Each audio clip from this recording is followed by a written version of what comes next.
Hello my dear friends and students. Advanced English structure के इस video में हमने दो कंजंक्शंस लिया है, नो सूनर देन और एज सून एज। और इन दोनों कंजंक्शंस की हिंदी वाक्यों में जो मीनिंग्स होती है, ज्यों ही त्यों ही, जैसे ही वैसे ही था और की का यूज करते हैं। जैसे आप माने कि वह स्टेशन ज्यों ही पहुंचा त्यों ही रेलगाड़ी रवाना हुई। मैं घर जैसे ही पहुंचा वर्षा शुरू हो गई। वह विद्यालय पहुंचने ही वाला था कि वर्षा शुरू हो गई। तो इस तरह के वाक्यों में ज्यों ही त्यों ही, जैसे ही वैसे ही और ही था कि का यूज होता है। तो इस तरह के हिंदी वाक्यों को हम इंग्लिश में कैसे ट्रांसलेट करेंगे, इसके बारे में हम चर्चा करेंगे। और इस तरह के वाक्य कॉम्पिटिटिव एग्जाम्स में भी करेक्शन करने के लिए आते हैं, जिसमें बहुत सारी गलतियां छात्र के द्वारा हो जाती है। तो हम इन गलतियों से भी इसके माध्यम से कंपटीशन में बच सकते हैं। तो पहले स्ट्रक्चर की हम बात करते हैं। हमारा पहला स्ट्रक्चर है नो सूनर, और इसके बाद हैड का यूज करते हैं। सब्जेक्ट आता है, सब्जेक्ट के बाद वर्ब की थर्ड फॉर्म होती है। और इस सेंटेंस के पहले पार्ट में जो हमारा अन्य शब्द होता है उसको रख लेते हैं, उसके बाद दैन का यूज करते हैं। और सब्जेक्ट सेंटेंस का जो दूसरा पार्ट होता है उसके सब्जेक्ट को रख करके वर्ब की सेकेंड फॉर्म का यूज कर लेते हैं। यदि हम नो सूनर डिड का यूज करते हैं और सब्जेक्ट रखते हैं तो वर्ब की फर्स्ट फॉर्म यूज करते हैं। जब भी नो सूनर डिड का यूज करेंगे तो इस सेंटेंस के इस वाले पार्ट में वर्ब की सेकेंड फॉर्म का यूज करते हैं। उसके बाद अन्य शब्द को यूज करके देन का यूज, और फिर सेंटेंस के दूसरे पार्ट में जो सब्जेक्ट होता है उसको रख लेते हैं, वहां वर्ब की सेकेंड फॉर्म का यूज कर लेते हैं। अगर वाक्य प्रेजेंट इंडेफिनिट में है तो नो सूनर डू या डज का यूज कर लेते हैं सब्जेक्ट के हिसाब से। यदि सब्जेक्ट प्लूरल है तो डू का यूज करते हैं, सब्जेक्ट सिंगुलर है तो डज का यूज कर लेते हैं। और इसके बाद वर्ब की फर्स्ट फॉर्म का यूज करते हैं, उसके बाद डॉट डॉट जो है लिखा हुआ है तो इसमें अन्य शब्दों को रख करके हम देन का यूज करते हैं। और देन के बाद सेंटेंस का जो दूसरा पार्ट है अगर उसमें सब्जेक्ट है तो सब्जेक्ट का यूज करके वर्ब की फर्स्ट फॉर्म का यूज कर लेते हैं। तो इस तरह से हमने तीन स्ट्रक्चर्स का यूज करके ये जो है इन वाक्यों को बनाया है। तो आइए एग्जाम्पल के माध्यम से एक एक करके वाक्यों को सीखते हैं। मे भी वीडियो थोड़ी लंबी हो सकती है, लेकिन मैं आपसे कहूंगा कि वीडियो को बिना स्किप किए हुए देखें। थोड़ी लंबी जरूर है लेकिन आपको अच्छी जानकारी इस वीडियो के माध्यम से मिल जाएगा। तो आइए एक एक करके वाक्यों को देखते हैं और हम इनके इंग्लिश ट्रांसलेशन किस तरह से बनेंगे इसके बारे में हम चर्चा करते हैं। पहला वाक्य है, वह स्टेशन ज्यों ही पहुंचा त्यों ही रेलगाड़ी रवाना हो गई। अब यहाँ देखें इस वाक्य में दो काम हुआ है, स्टेशन पर पहुंचने का काम और रेलगाड़ी के रवाना होने का काम। तो हमारा पहला काम हुआ है स्टेशन का पहुंचना, और बाद का जो काम हुआ हो रेलगाड़ी का रवाना हुआ। तो जो काम पहले हुआ है इसमें हम पहले स्ट्रक्चर के हिसाब से परफेक्ट का यूज कर लेंगे। हम चाहे तो नो सूनर डिड का भी यूज कर सकते हैं और नो सूनर डू डच का यूज करके प्रेजेंट टेंस के हिसाब से हम इसको यूज कर लेंगे। तो हम इसको बनाते हैं, वह स्टेशन ज्यों ही पहुंचा, तो इसको यूज करेंगे नो सूनर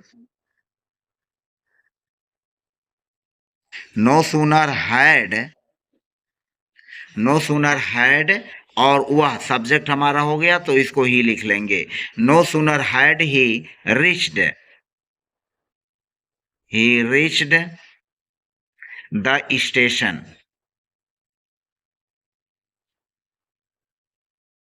और यहाँ कामा यूज कर लेंगे, सॉरी कामा का यूज नहीं करेंगे। No sooner had he reached the station, वह स्टेशन ज्यों ही पहुंचा, उसके बाद हम यहाँ पर दैन का यूज कर लेंगे। No sooner had he reached the station than, उसके बाद फिर यहाँ सब्जेक्ट हुआ रेलगाड़ी, तो देन द ट्रेन स्टार्टेड, रवाना हो गई, द ट्रेन स्टार्टेड। तो देखें कितनी आसानी से इस वाक्य को बनाया गया। No sooner had he reached the station then the train started. अगर आप हैड की जगह डिड का यूज करते हैं तो भी सही है। नो सूनर डिड ही, तब रीच्ड नहीं होगा, रीच होगा, क्रिया का फर्स्ट फॉर्म हो जाएगा। No sooner did he reach the station then the train started. दूसरा वाक्य देखें, मैं पहुंचा ही था कि लड़के खड़े हो गए। अब इसमें देखें ही था और की, यह वाक्य जो है शब्द आए हुए हैं। मैं पहुंचा ही था कि लड़के खड़े हो गए, तो इसको हम जो है no sooner had no sooner had और सब्जेक्ट हमारा आई है। नो सूनर हैड आई और क्रिया का थर्ड फॉर्म में यहाँ लिख लेंगे reached. No sooner had I reached और फिर हो जाएगा देन और सब्जेक्ट हमारा यहाँ पर आगे है the boys. Then the boys और यहाँ पर क्रिया का सेकेंड फॉर्म यूज कर लेंगे stood up. Then the boys stood up. No sooner had I reached than the boys stood up. No sooner had I reached than the boys stood up. तीसरा वाक्य देखें, ज्यों ही जैसे ही उसने अपनी पढ़ाई पूरी की त्यों ही वैसे ही उसे अच्छी नौकरी मिल गई। तो ज्यों ही जैसे ही उसने अपनी पढ़ाई पूरी की, यह वाक्य का पहला पार्ट है और यह काम पहले हुआ है। तो इसको हम लिखेंगे नो सूनर, नो सूनर और इसके बाद हैड का यूज कर लेंगे। नो सूनर हैड उसने, तो चाहे यहाँ पर शी लिखें चाहे ही लिखें। No sooner had she finished, यहाँ पर क्रिया का थर्ड फॉर्म होगा फिनिश्ड हीज की जगह हर हो जाएगा क्योंकि यहाँ पर शी है। तो no sooner had she finished her studies, her studies उसने जो जैसे ही अपनी पढ़ाई पूरी की त्यों ही, तो त्यों ही के लिए हम कुछ लिखते नहीं, इसकी कोई इंग्लिश नहीं होती। नो सूनर हैड और दैन में ही ज्यों ही जैसे और त्यों ही वैसे ही ये सब आ जाते हैं। तो no sooner had she finished her studies और उसके बाद यूज करेंगे दैन और दैन के बाद उसे, यानी सब्जेक्ट वहाँ वही है शी उसे एक अच्छी नौकरी मिल गई। She got a good job, she got a good job, उसे एक अच्छी नौकरी मिल गई। No sooner had she finished her studies then she got a good job.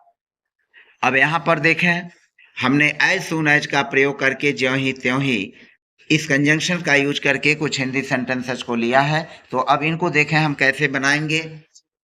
ज्यों ही मेरा भाई घर आता है त्यों ही पढ़ना शुरू कर देता है। तो इसको लिखेंगे एज सून एज ज्यों ही my brother as soon as my brother. अब यह चूंकि प्रेजेंट इंडेफिनिट का वाक्य है तो हम लिखेंगे come. As soon as my brother comes, ज्यों ही मेरा भाई आता है, यहाँ पर कामा लगा लेंगे, त्यों ही पढ़ना शुरू कर देता है, यानी इसका सब्जेक्ट भी हुआ है तो माई ब्रदर है तो ही लिख देंगे। तो वह पढ़ना शुरू कर देता है ही, यह भी प्रेजेंट इंडेफिनिट का है तो he starts to read, he starts to read, वह पढ़ना शुरू कर देता है। ज्यों ही मेरा भाई घर आता है त्यों ही पढ़ना शुरू कर देता है। फिर अगला वाक्य है, ज्यों ही वह पुलिस को देखता है त्यों ही वह भाग जाता है। ज्यों ही वह पुलिस को देखता है तो इसको लिखेंगे एज सून एज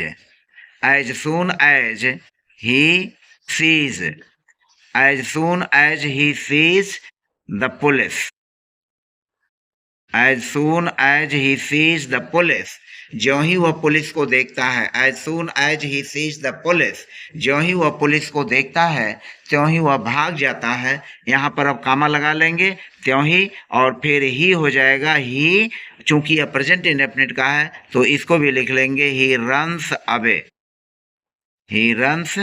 अवे, त्यों ही वह भाग जाता है। तीसरा वाक्य देखें, जैसे ही अध्यापक आते हैं लड़के खड़े हो जाते हैं। जैसे ही अध्यापक आते हैं तो इसको लिखेंगे as soon as the teacher, as soon as the teacher come, as soon as the teacher come. अगर रिस्पेक्ट के मामले में अध्यापक को जो है रिस्पेक्टेबल नाम से एक वचन या बहुवचन, सिंगुलर या प्लूरल, जो भी कंडीशन रहेगी उसके हिसाब से हम यूज कर सकते हैं। जैसे ही अध्यापक आते हैं, as soon as the teachers come, as soon as the teachers come और फिर यहाँ कामा लगा लेंगे, लड़के खड़े हो जाते हैं। द बॉयज लड़के खड़े हो जाते हैं। Stand up, the boys stand up, as soon as the teacher come the boys stand up। ज्यों ही वो वे बाजार जाते हैं त्यों ही चपरासी आता है। तो इसको भी हम बना लेंगे as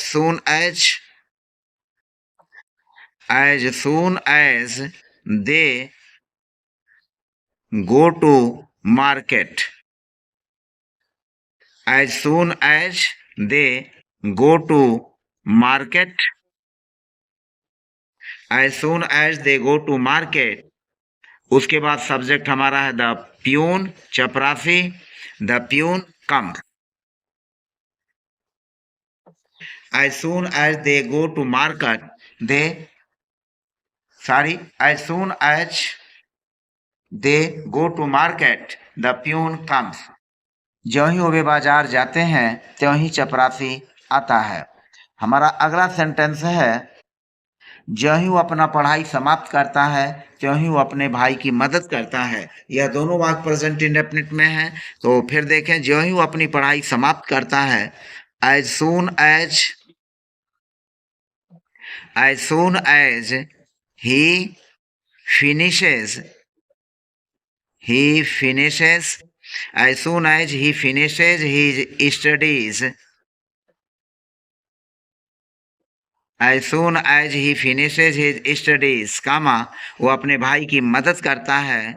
he helps, वो मदद करता है his brother, he helps his brother. As soon as he finishes his studies, he helps his brother. ज्यों ही वो अपना पढ़ाई समाप्त करता है त्यों ही अपने भाई की मदद करता है। हमारा अगला सेंटेंस है जैसे ही राम कमरे में आया मोहन सो गया। अब इस वाक्य को देखें, यह दोनों वाक्य पास्ट इंडेफिनिट में हैं। तो इसको हम बनाएंगे as soon as Ram came means आया, क्रिया का second form came into the room.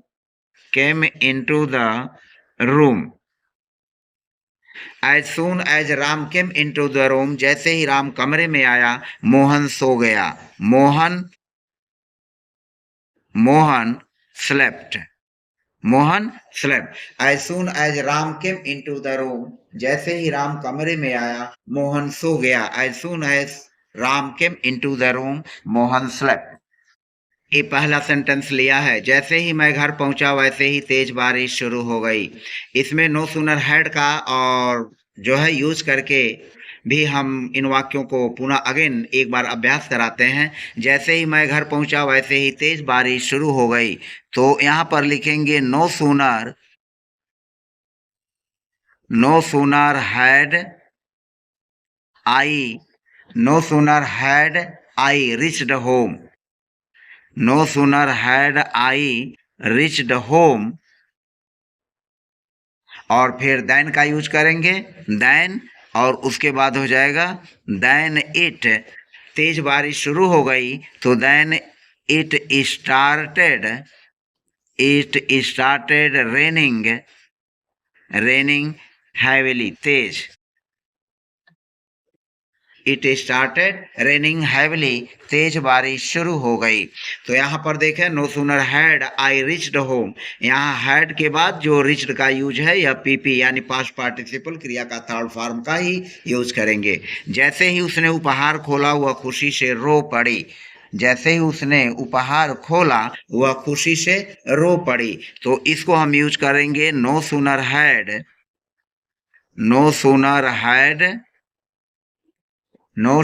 had she opened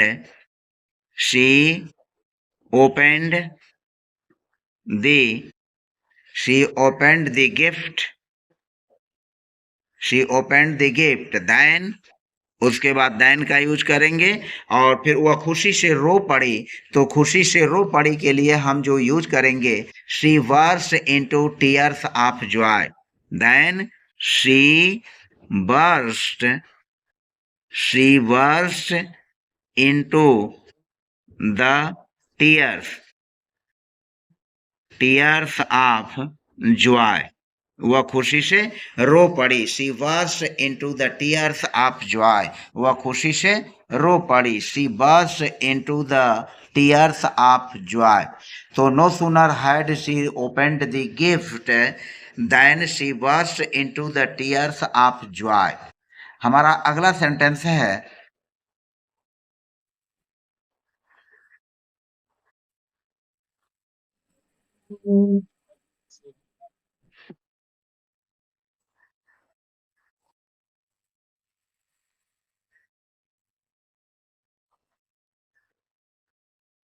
जैसे ही हम हाल में दाखिल हुए वैसे ही बत्ती चली गई। जैसे ही हम हाल में दाखिल हुए बत्ती चली गई। अब यहाँ पर हम नो सूनर डिड का यूज करके इसको बना लेते हैं। No sooner did, no sooner did I, no sooner did I, और तब यहाँ पर क्रिया का फर्स्ट फॉर्म का यूज करेंगे enter the hall. No sooner did I enter the hall, और उसके बाद देन का यूज करेंगे। देन के बाद यहाँ पर हमारा है बत्ती चली गई, तो बत्ती चली गई, द लाइट्स चली गई, went out, the lights went out, बत्ती चली गई। फिर नेक्स्ट सेंटेंस है जैसे ही उन्होंने विजेता की घोषणा की भीड़ ने जयकारा लगाना शुरू कर दिया। तो यहाँ पर लिखेंगे no sooner did, no sooner did, no sooner did they, यहाँ पर सब्जेक्ट है उन्होंने, they, no sooner did they announced, announced क्रिया का third form, announced the winner, विजेता, अनाउंस्ड द विनर। जैसे ही उन्होंने विनर की घोषणा की, विजेता की घोषणा की, no sooner did they announced the winner, उसके बाद यहाँ पर देन का यूज कर लेंगे। देन भीड़ ने जयकारा लगाना शुरू कर दिया, तो हमारा सब्जेक्ट है भीड़, द क्राउड, भीड़, then the crowd, then the crowd started cheering, started cheering, जयकारा लगाना शुरू कर दिया। तो no sooner did they announce the winner then the crowd started cheering, भीड़ ने जयकारा लगाना शुरू कर दिया। हमारा नेक्स्ट सेंटेंस है जैसे ही उसने अपना भाषण समाप्त किया तो क्या हुआ, दर्शकों ने तालियां बजानी शुरू कर दी। तो इसको हम हैड, नो सूनर हैड का यूज करके बना लेते हैं। No sooner had he finished, no sooner had he finished his speech, no sooner had he finished his speech, जैसे ही उसने अपना भाषण समाप्त किया दर्शकों ने तालियां बजानी शुरू कर दी, दर्शकों ने तालियां बजानी शुरू कर दी। Then the audience began to applaud, तो फिर हो जाएगा then the audience, then the audience began to applaud, began to applaud।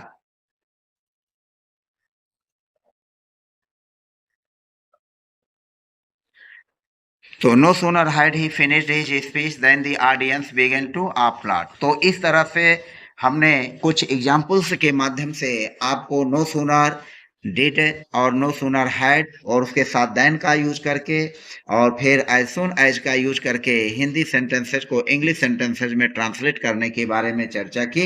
मुझे पूरा उम्मीद है कि आपने वीडियो को ध्यान से देखा। वीडियो में भी थोड़ी लंबी जरूर हुई, लेकिन फिर भी जो है यह जानकारी से भरा हुआ वीडियो रहा। और इस तरह के यूजेस जो है हमारे कॉम्पिटिटिव एग्जाम्स में नो सूनर डिड और नो सूनर हैड देन और फिर एज सून एज से संबंधित वाक्यों को करेक्शन करने के लिए आता है, तो आप उसमें भी अच्छे ढंग से अपना काम कर लेंगे।